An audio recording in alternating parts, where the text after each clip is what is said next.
Vivimos en un mundo en constante cambio que usted merece entender, porque es imposible interpretar la realidad que vivimos sin conocer cada uno de sus colores.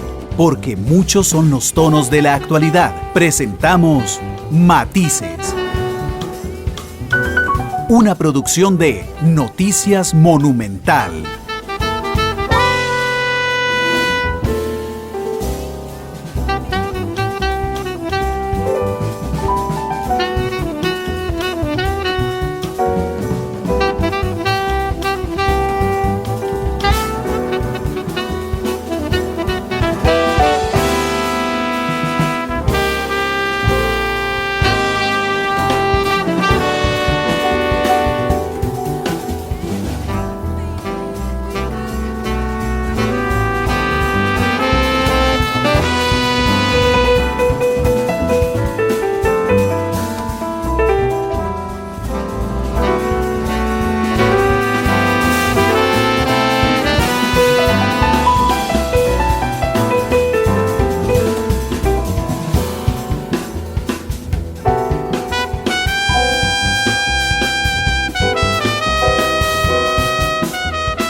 Hola, ¿qué tal? Buenas tardes, bienvenidos a Matices. Yo soy Randall Rivera y les agradezco muchísimo que nos acompañen hoy miércoles, mitad de semana, en horario especial por las transmisiones deportivas que tendrá Radio Monumental el día de hoy. Iremos de 12 a 1 de la tarde en un programa donde vamos a resumir dos cosas particulares.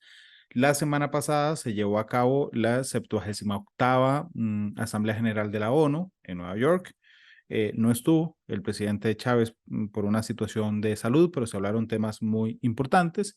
Y por el otro, estamos a punto de que asuma el nuevo presidente de Guatemala. Sorpresivamente, Bernardo Arévalo, el 14 de enero del próximo año asumirá el poder en Guatemala en medio de unas sorpresivas elecciones, pero además que generaron muchísima polémica respecto a los recursos que intentaron aplicarse para que él no quedara de presidente.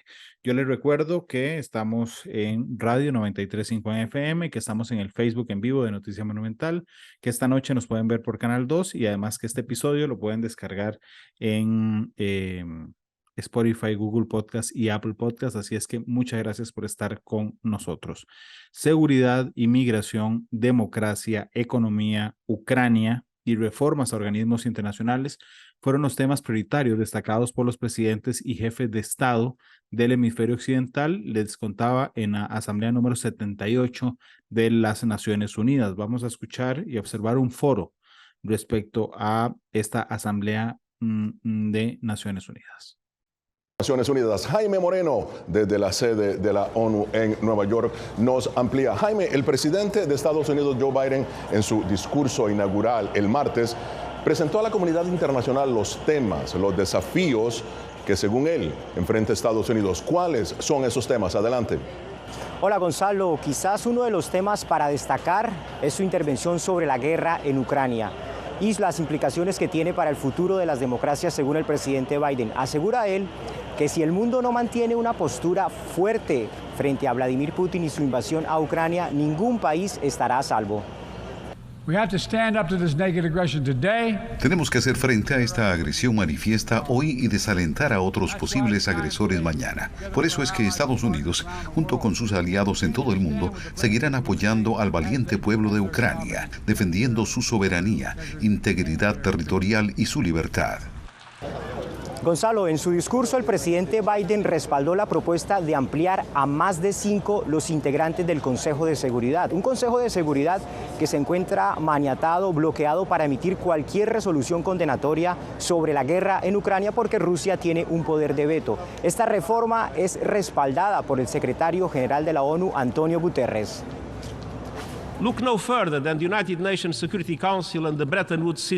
No hay que mirar más allá del Consejo de Seguridad de las Naciones Unidas. Ello refleja las realidades políticas y económicas de 1945, cuando muchos países en esta asamblea de hoy estaban bajo el dominio colonial. El mundo ha cambiado, nuestras instituciones no han cambiado.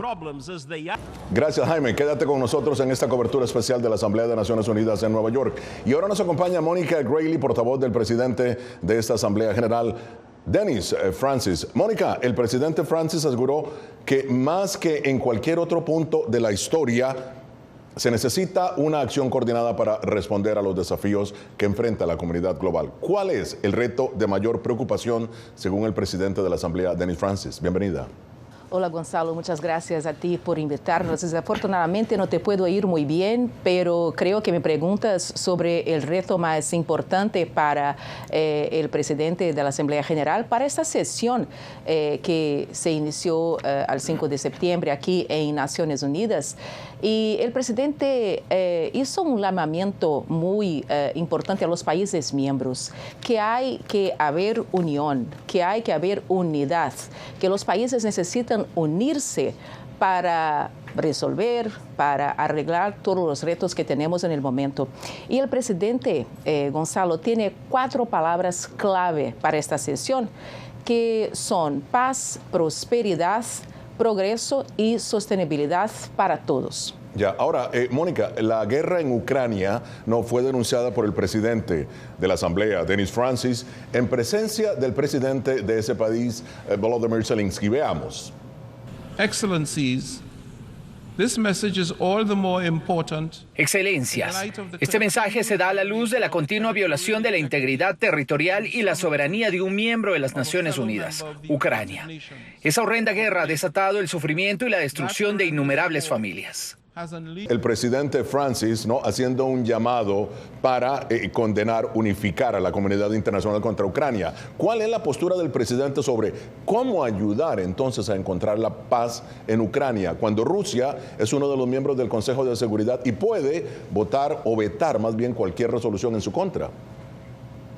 Tú sabes, Gonzalo, que el año pasado la Asamblea General tomó una decisión muy importante, que es la resolución 76, que equivale a la sesión pasada, del número 262, que decide que cualquier veto que ocurre en el Consejo de Seguridad, que el país que impuso el veto, que dio el veto, tiene que explicarlo en la Asamblea General.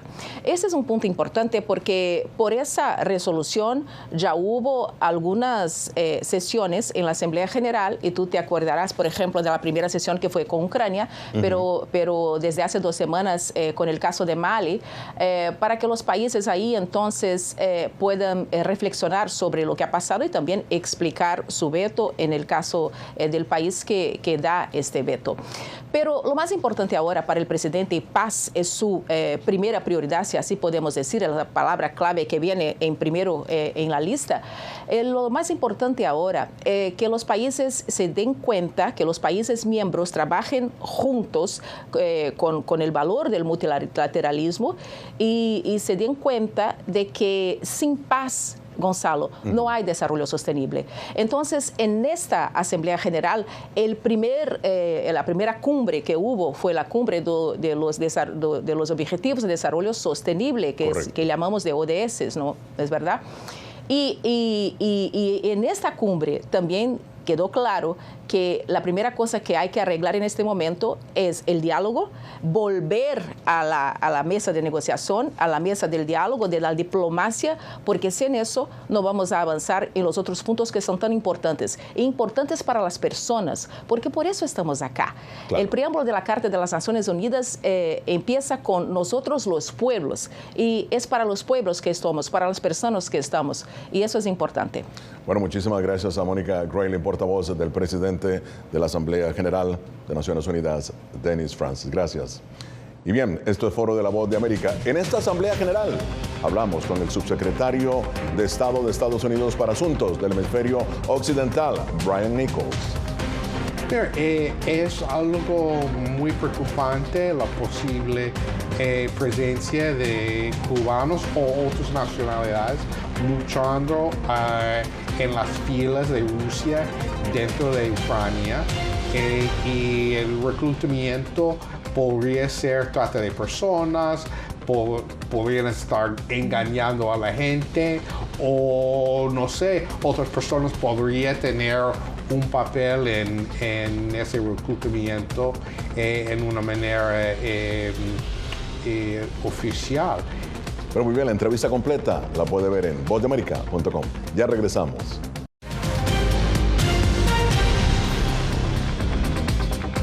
Continuamos en Foro de la Voz de América, los derechos humanos y el tema de reformas económicas a varias organizaciones internacionales formaron parte de la agenda de la Asamblea General de la ONU. Se nos une ahora la doctora Alessandra Pina, directora regional para América Latina de Freedom House. Jaime Moreno continúa con nosotros desde Naciones Unidas. Entre los eventos alternos a la Asamblea General, la organización Freedom House presentó en la ciudad de Nueva York una exposición en la que se denuncia la represión en Cuba, Nicaragua y Venezuela.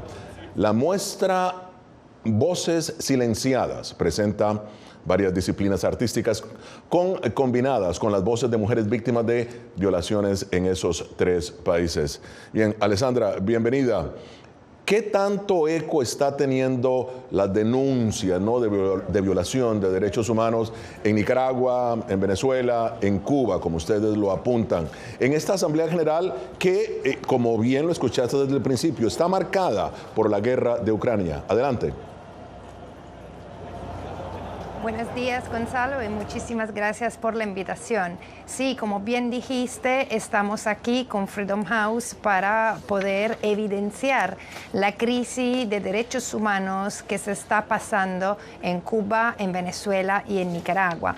Es un contexto bastante complicado porque hay muchas crisis. La crisis de Ucrania es la crisis más grande, pero sí hay muchas crisis también en el mundo. Entonces no ha sido fácil, pero llevamos el mensaje con herramientas nuevas. Entonces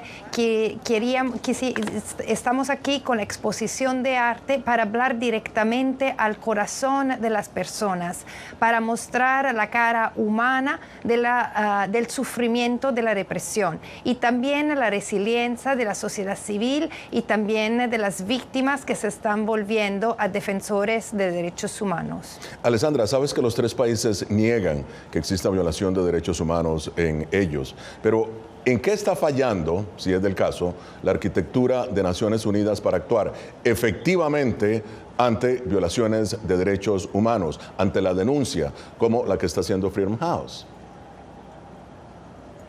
Bueno, nosotros obviamente estamos muy en favor del multilateralismo. Pensamos que las instituciones de las Naciones Unidas son un lugar importante porque son el único lugar para tener verdad, justicia y algunos elementos de reparación para víctimas que no pueden acceder a la justicia en sus países.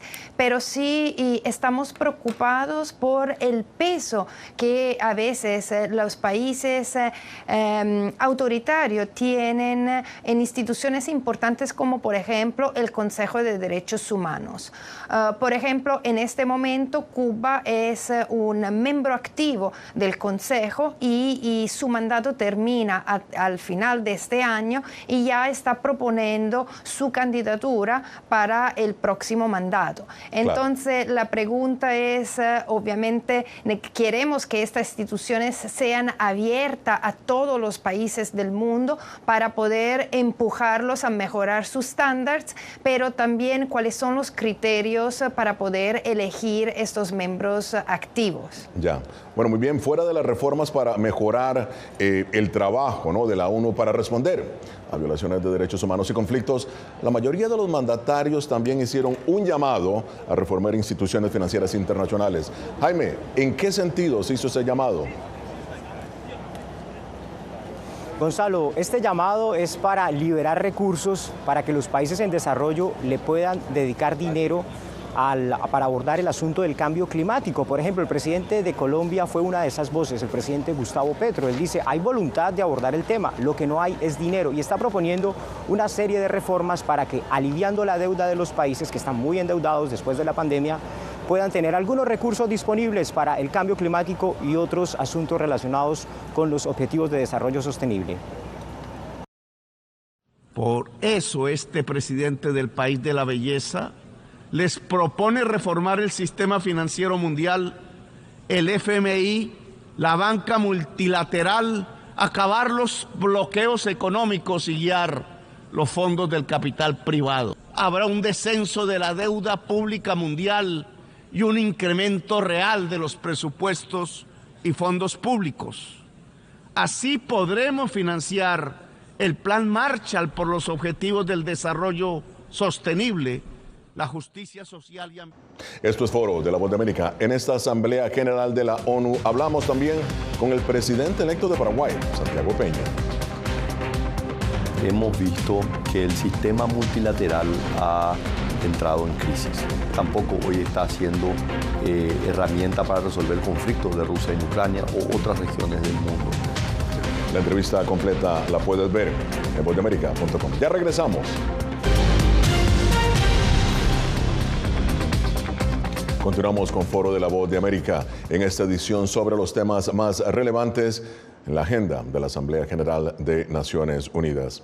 Alessandra, la mayoría de los presidentes latinoamericanos destacaron en la Asamblea General la democracia, ¿no?, como piedra angular del progreso humano. Sin embargo, un estudio de tu organización, un estudio de Freedom House, determinó que los jóvenes están desencantados con la democracia y tienen, o más bien tienden a favorecer a líderes de mano dura cuyas decisiones socavan la libertad de expresión. ¿Qué explica esta apatía de los jóvenes hacia la democracia? Sí, tienes razón. Desafortunadamente, lo que estamos viendo es que los jóvenes están perdiendo confianza en la democracia y están participando menos, pero esto no significa que están participando menos en la vida social. Entonces creo que sea importante que la política empiece a responder mejor a las preocupaciones de los jóvenes. Es importante que lo involucres, que se sientan involucrados no solamente en el problema, sino también en el encontrar la solución. Participación llena de los jóvenes sería importante para que ellos sientan que la política responde activamente a sus necesidades. Ya. Bien, Jaime, en su más reciente informe, el Consejo de Derechos Humanos de la ONU denunció un continuo deterioro, de los derechos humanos en Nicaragua. ¿Alguna mención en la Asamblea General al tema de Nicaragua? Gonzalo, sobre el tema de Nicaragua, destacar el discurso que dio el presidente de Chile, Gabriel Boric, quien con nombre propio denunció la situación de derechos humanos en ese país, ampliamente documentada por otras organizaciones. Por eso me siento en el deber, como hemos señalado en otros foros internacionales, de denunciar ante esta Asamblea y el mundo la persecución que hoy día vive todo quien piensa distinto del gobierno del régimen dictatorial del señor Ortega y Murillo en Nicaragua, en donde no solo se prohíbe su participación en elecciones, sino que se les persigue, se les priva de nacionalidad, se les allanan sus casas y se les priva de derechos políticos. Alessandra, ¿cómo interpretar que de todo un continente, solo un presidente puso sobre la mesa el tema de las violaciones de los derechos humanos en Nicaragua? Es muy preocupante. La represión que se está verificando en Nicaragua es una represión selectiva que está interesando a toda la población, sobre todo de la sociedad civil y de la sociedad política. Expresar disenso en Nicaragua hoy en día significa terminar en la cárcel, terminar en exilio, y esto está produciendo lo que en inglés se define como un chilling effect. Entonces, donde la gente se cae y se encierra en su casa. Es una situación muy preocupante. De los 89 presos políticos, 4 son sacerdotes, y creo que las democracias de la región de América Latina necesita levantar la voz, y esperamos que el presidente Boric tome el liderazgo para una coordinación una respuesta coordinada a esta situación altamente preocupante. Ahora, Jaime, los líderes del mundo se enfocaron también en el cambio climático, ya lo hemos mencionado. ¿Qué fue lo más destacado de las intervenciones? Tal vez el discurso del presidente de Brasil, Luis Ignacio Lula da Silva, quien cambia su postura, su óptica, la óptica que tenía el país, por ejemplo, sobre la protección del Amazonas. Él, ante la comunidad internacional, se comprometió a abordar uno de los problemas que más la afectan, y es la deforestación. Ao longo dos últimos 8 meses. En los últimos 10 meses, la deforestación en el Amazonas se ha reducido en un 48%. El mundo entero ha hablado sobre el Amazonas. Ahora el Amazonas está hablando por sí mismo. Y en esta Asamblea General de la ONU hablamos también con el canciller de Honduras, Eduardo Enrique Reina, quien explica las razones por las que su país dejó de reconocer a Taiwán y estableció relaciones diplomáticas con China. Eso es China. Creo que fue una decisión que se ha tomado en base a una realidad histórica. La entrevista completa la puede ver en vozdeamerica.com. Ya regresamos.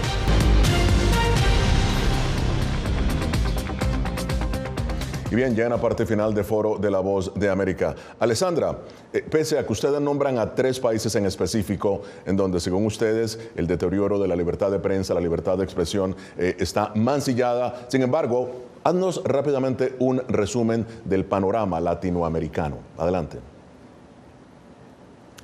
Sí, nosotros estamos sobre todo preocupados por estos 3 países, Cuba, Venezuela y Nicaragua, y pensamos que la crisis de derechos humanos tiene que ser tratada como una crisis regional. Entonces, es bien importante destacar los elementos individuales de estos 3 países, pero también es importante analizarlos como una crisis regional. Además, vemos que lo que están pasando en estos 3 países no son casos solamente aislados, están teniendo consecuencias en otros países de la región que estamos mirando desde cerca. Entonces esperamos que las democracias de la región tomen un liderazgo en denunciar estas violaciones de derechos humanos. Estos 3 países tienen más de 1.400 presos políticos y de estos más de 1.000 están en cárceles cubanas.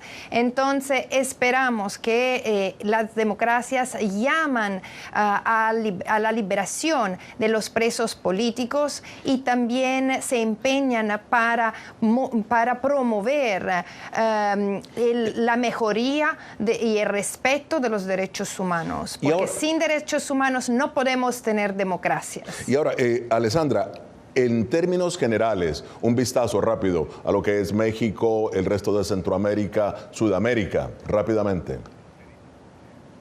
Sí, rápidamente vemos que obviamente en términos del Triángulo Norte estamos bastante preocupados con las violaciones de derechos humanos que se están realizando en El Salvador.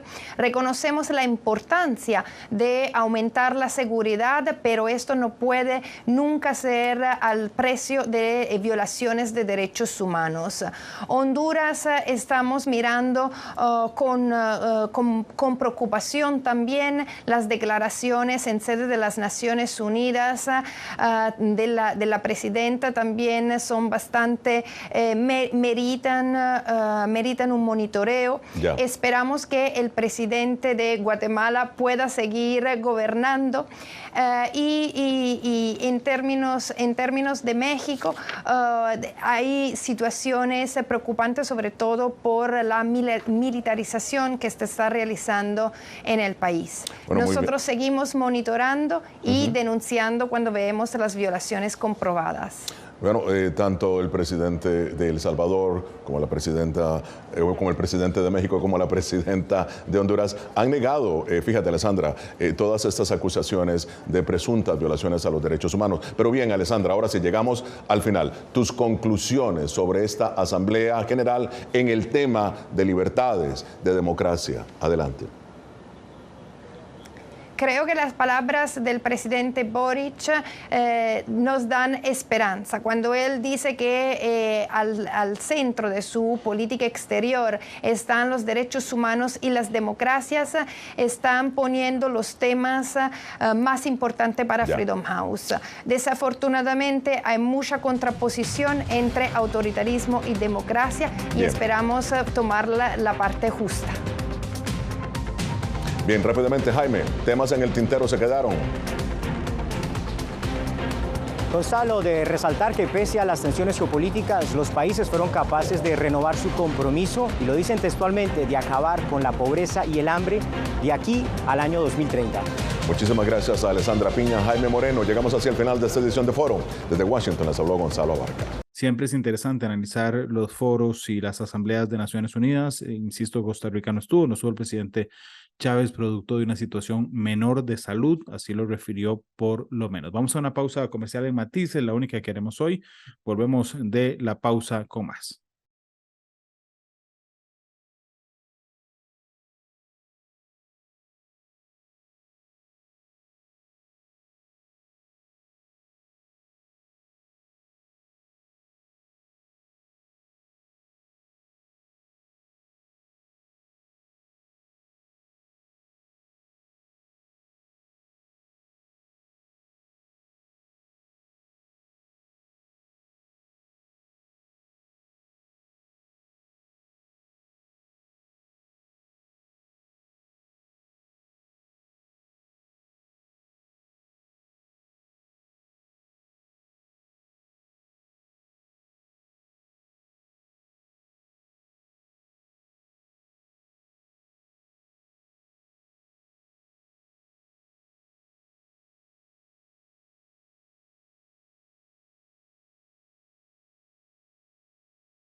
Gracias por estar con nosotros en Matices. Les recuerdo que una hora después de terminado el programa de hoy, estaremos con disponible el episodio en podcast, en Spotify, Google Podcast y Apple Podcast. Seguimos con temas internacionales, esta vez en Guatemala, porque el presidente electo de Guatemala, Bernardo Arévalo, que asumirá el poder el 14 de enero de 2024, afirma en una entrevista que compartiremos con ustedes.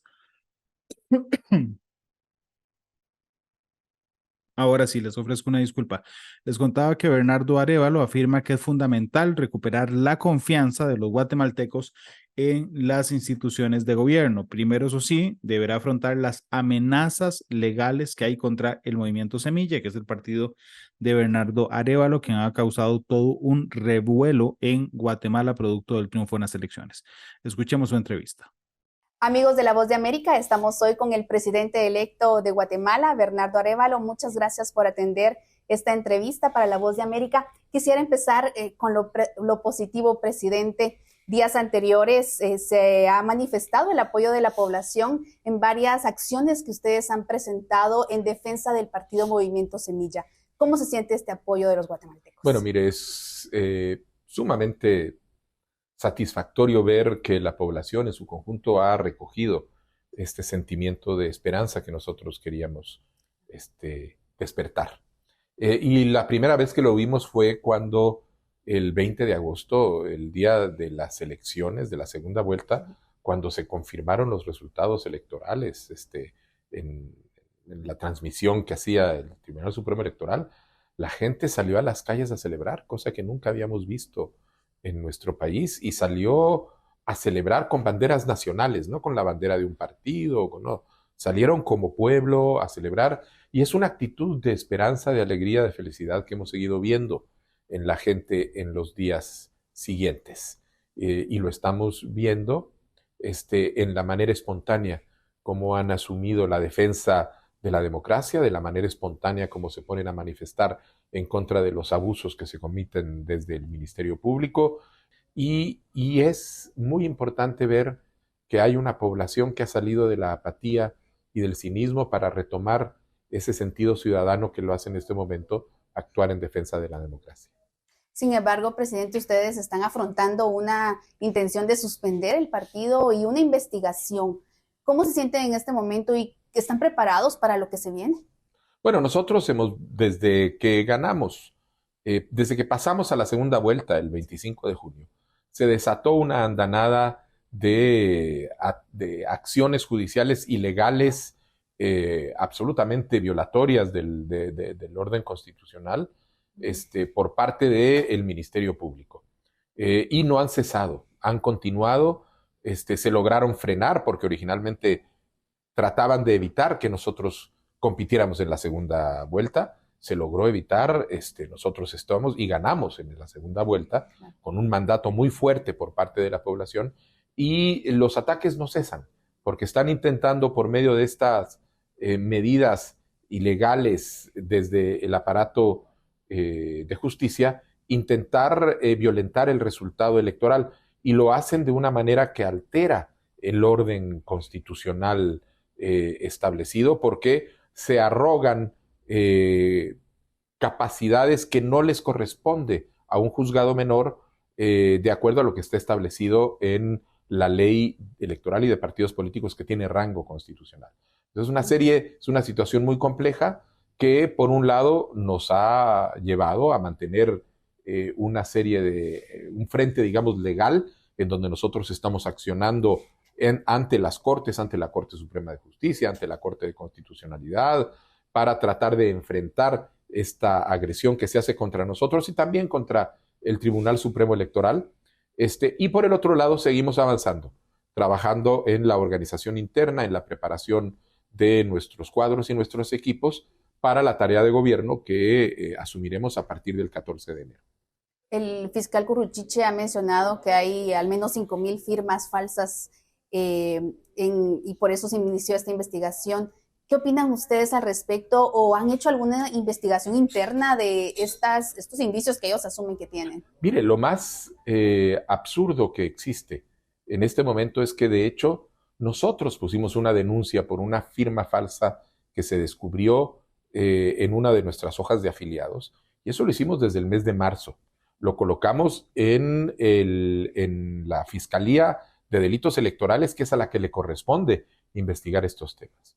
Después de esto, la Fiscalía del fiscal Curruchiche, que es la Fiscalía contra el Crimen Organizado, toma este expediente que es por un tema electoral, lo traslada y empieza a convertir todo este tema en una acusación que no tenemos ninguna capacidad de constatar, porque más de 30 veces hemos ido a pedir que nos den acceso a la carpeta judicial, lo que es un derecho en términos del derecho de defensa que tienen todas las partes, y se nos ha negado el acceso, sin ninguna justificación, sin ningún apoyo legal, sin ningún sustento, de manera arbitraria, y se está haciendo exclusivamente porque saben que lo que hay ahí no es sustentable, y entonces es un montaje absoluto hecho desde la absoluta falta de consideración y de respeto por el marco legal existente.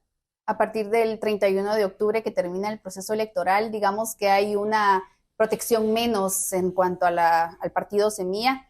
¿Están preparados para lo que se viene a partir de ese momento? Si ahora ha sido difícil, ¿cómo va a ser a partir Bueno, de nosotros entonces? esperamos que antes del 31 de octubre la Corte Suprema de Justicia o la Corte de Constitucionalidad en su defecto resuelvan este problema. De hecho, el amparo que hemos presentado el día de ayer es un amparo que pone en evidencia toda la serie de ilegalidades y arbitrariedades que se han cometido en este tiempo en nuestra contra, y que demanda a las autoridades, a la Corte Suprema de Justicia, pero en su defecto a la Corte de Constitucionalidad, que se deje sin efecto lo actuado por el juez Curruchiche, por el juez Fredio Orellana, en contubernio con el fiscal Curruchiche. Y de esa manera podríamos ya dar por cerrado ese capítulo. El tema de la investigación, pues nuestra solicitud de investigación seguiría en curso y posiblemente otra, pero ya fuera de esta manipulación perversa que es lo que se está haciendo desde el Ministerio Público. La comunidad internacional ha hecho eco de lo que está pasando en nuestro país, la OEA, la Unión Europea, las Naciones Unidas. ¿Cómo esperan ustedes este respaldo o qué más esperan de la comunidad internacional? Bueno, nosotros en primer lugar reconocemos la importancia que ha tenido la presencia internacional durante las elecciones.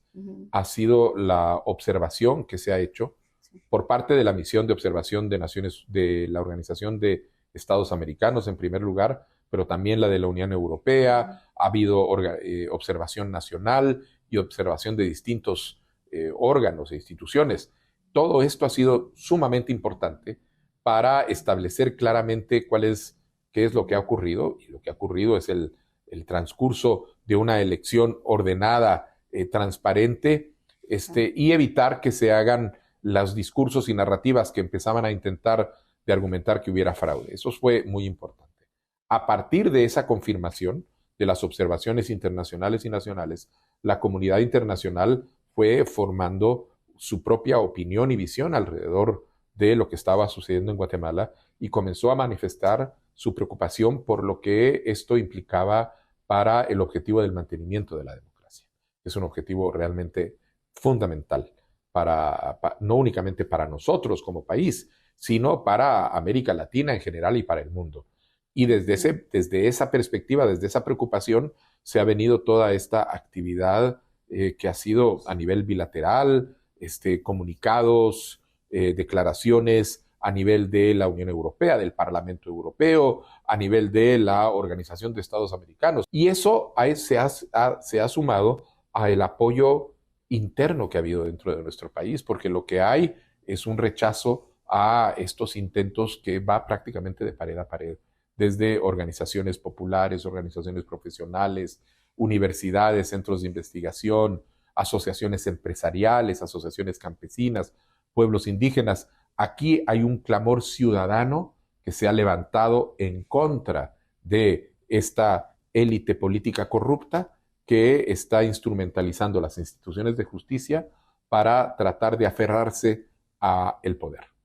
Estados Unidos ha sido uno de los países que también se ha manifestado en mayor cantidad. Varios funcionarios han emitido sus posturas. ¿Ha tenido usted comunicación con alguno de ellos en que le manifiesten su total respaldo, no solo ahora, sino ya cuando asuma el poder?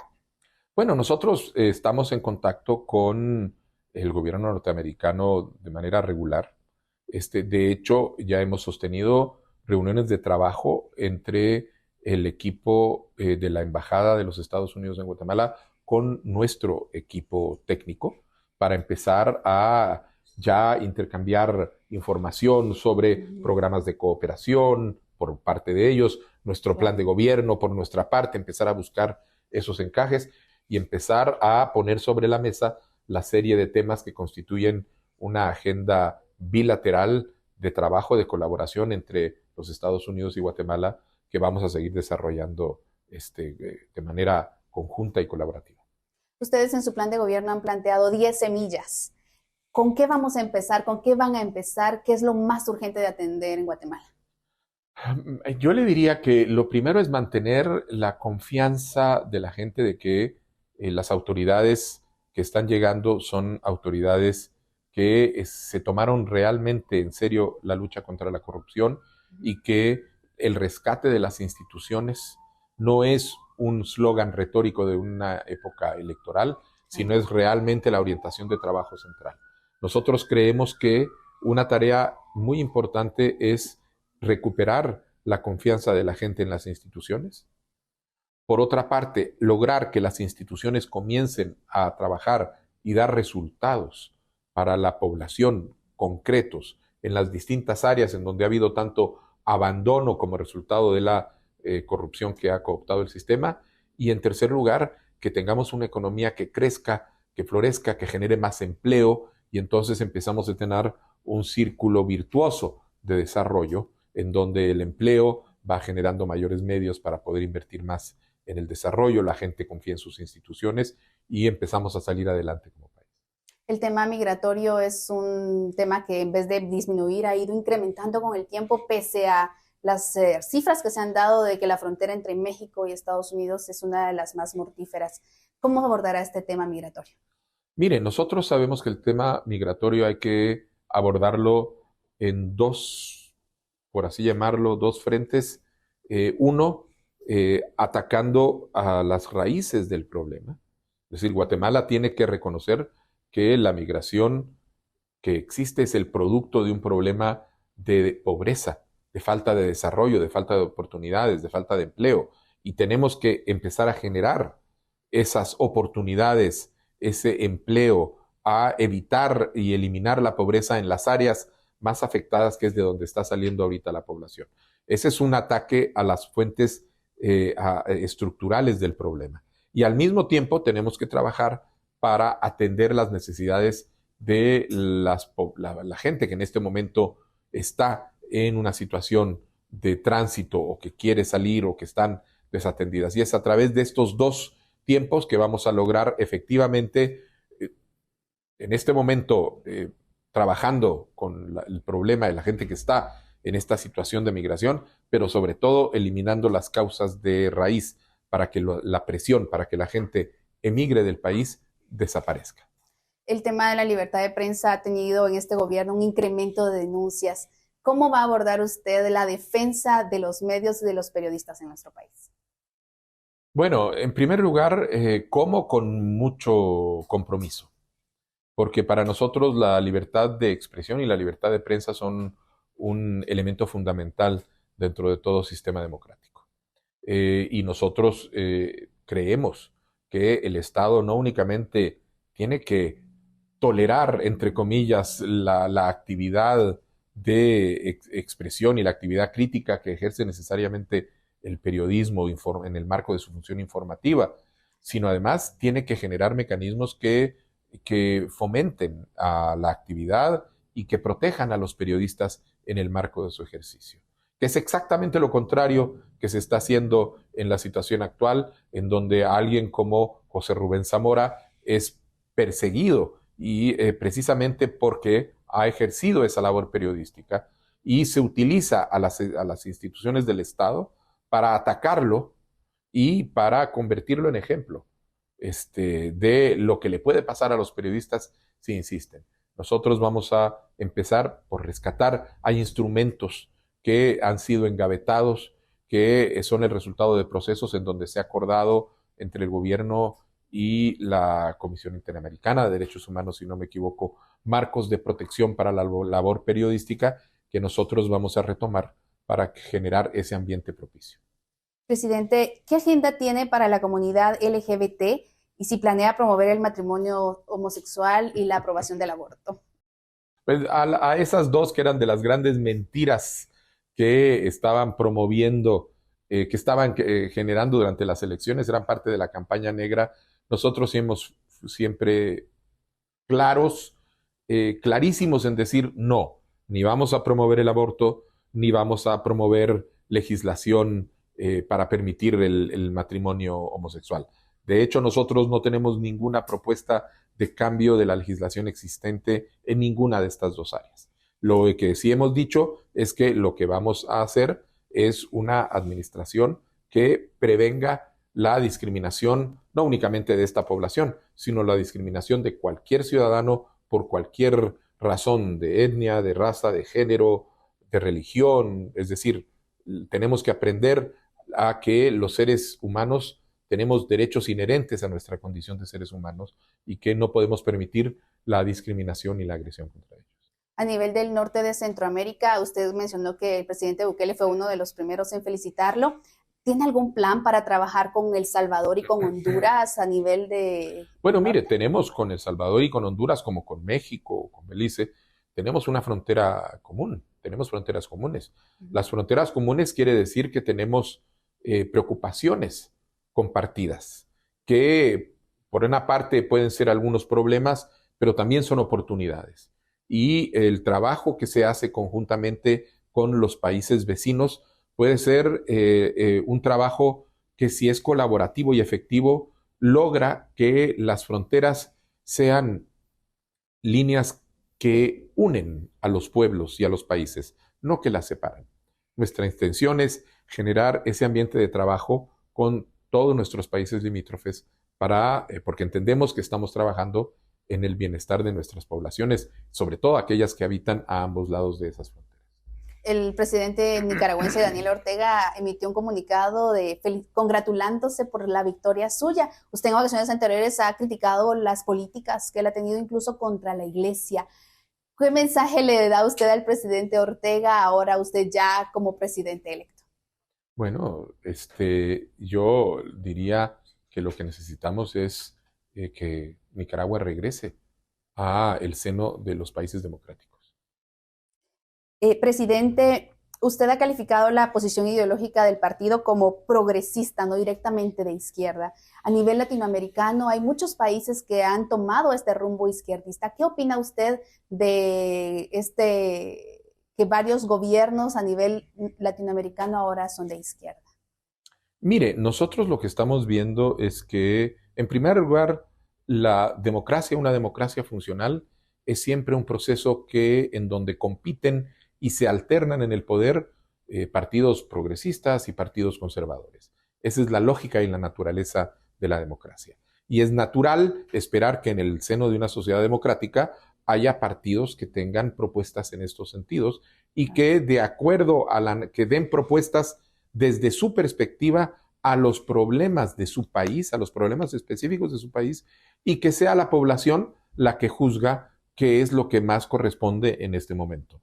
Nosotros estamos viendo que ahorita hay una serie de gobiernos que tienen mandatos progresistas y estamos siguiendo con mucha atención y con mucha simpatía el trabajo que ellos están llevando a cabo. Presidente, después de estas amenazas reveladas por la CIDH, ¿teme por su vida? ¿Cómo han avanzado en este proceso aún con estas amenazas? Mire, las amenazas nos las tomamos en serio al final porque ya primero había unos rumores con informaciones que no podíamos confirmar, pero ya la segunda vez fue información que provino de la Fiscalía, de una Fiscalía Especial de Trabajo contra las Extorsiones, en donde se identificó a un grupo, a una estructura criminal que estaba hablando de esto. Nos hemos tomado en serio y nos hemos ocupado en establecer las medidas de seguridad para reducir al mínimo el riesgo que estamos, pero haciéndolo de una manera que no nos detenga en el trabajo que tenemos que llevar a cabo. Ya para ir concluyendo en unas respuestas rápidas, quisiera preguntarle algunas interioridades. ¿Cuál es su pasatiempo favorito? Cocinar y escuchar música. ¿Su comida favorita guatemalteca? Los chicharrones. ¿Su lugar favorito de Guatemala? Son tantos que me cuesta decirle uno, y sobre todo ahora que estuve en campaña y que me tocó recorrer el país, siempre que voy me encuentro y me maravillo de la belleza que tenemos a veces en lugares que uno no sospecha.